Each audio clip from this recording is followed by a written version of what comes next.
Plastic বর্তমানে সমাজের নতুন ব্যাধি হিসেবে দাঁড়িয়েছে। মানুষ ও ব্যবসায়ীদের তা বর্জন করার নির্দেশ দিচ্ছেন প্রশাসন। তাই নিয়ে ব্লক প্রশাসন নানান কর্মসূচি পালন করছে। এবার নির্দেশ দেওয়া হলো ভাতার ব্লকের বিভিন্ন হাই স্কুলগুলিকে এই প্লাস্টিক বর্জন ও স্বচ্ছ ভারত গড়তে নানান কর্মসূচি গ্রহণ করার নির্দেশ দিয়েছে ব্লক প্রশাসন। সেই কথা মতো ভাতার গার্লস হাই স্কুলের পক্ষ থেকে আজ অর্থাৎ বৃহস্পতিবার একটি র্যালির আয়োজন করা হয়, যেটি ভাতার গার্লস হাই স্কুল থেকে বিডিও অফিস পর্যন্ত হয়। ভাতার গার্লস হাই স্কুলের প্রধান শিক্ষিকা অর্চি মজুমদার জানান, ব্লক প্রশাসনের নির্দেশ মতো আমরা এই র্যালি করলাম। আমাদের শিক্ষিকারা দারুণভাবে সহযোগিতা করেছেন, সমাজে একটা ভালো মেসেজ গেল। আমরা আজকের এই কর্মসূচি নিয়ে সাধারণ মানুষকে বার্তা দিয়েছি যে প্লাস্টিক পুরোপুরিভাবে বর্জন করুন। মাননীয় সমষ্টি উন্নয়ন আধিকারিক স্যারের নির্দেশ অনুযায়ী 1 জুলাই থেকে 3রা জুলাই পর্যন্ত সমস্ত স্কুল কলেজের কন্যাশ্রী ক্লাবের সদস্যদের খবরসাদের এবং স্কুল ছাত্রছাত্রীদের একটি নির্দেশ দেওয়া হয়েছিল যে র্যালি এবং হিউম্যান চেন করার জন্য। সেটা কী কারণে?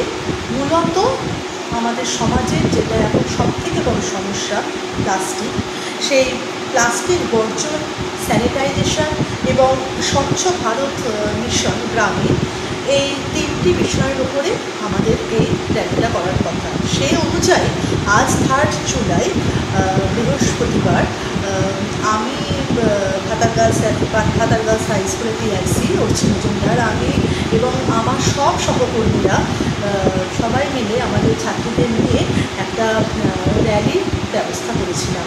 সেখানে ভীষণ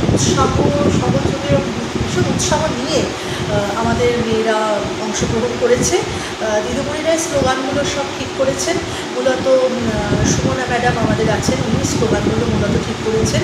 উনি এবং সোনালী ম্যাডাম সবাই মিলে, ওনারা দুজন মিলেই বলেছেন এবং মেয়েরা তার পুনরাবৃত্তি করেছে। আর বাকি ম্যাডামরা সবাই অত্যন্ত যত্ন সহকারে মেয়েদেরকে নিয়ে গেছে র্যালিতে। কারণ বুঝতেই পারছেন, স্কুলের রাস্তা ভাতার গার্লস স্কুল থেকে বিডিও অফিস পর্যন্ত, সেখান থেকে আবার ব্যাক করে আসা টোটাল রাস্তাটা অত্যন্ত কনজেস্টেড।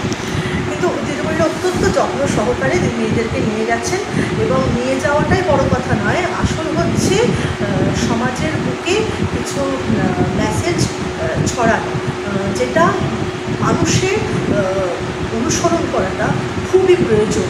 কারণ প্লাস্টিক আমাদের জীবনে এক ভয়ঙ্কর আকার ধারণ করেছে। শুধুমাত্র প্রকৃতি নয়, মানুষের শরীরেও কিন্তু ভীষণভাবে এফেক্ট করছে এই প্লাস্টিকের ব্যবহার।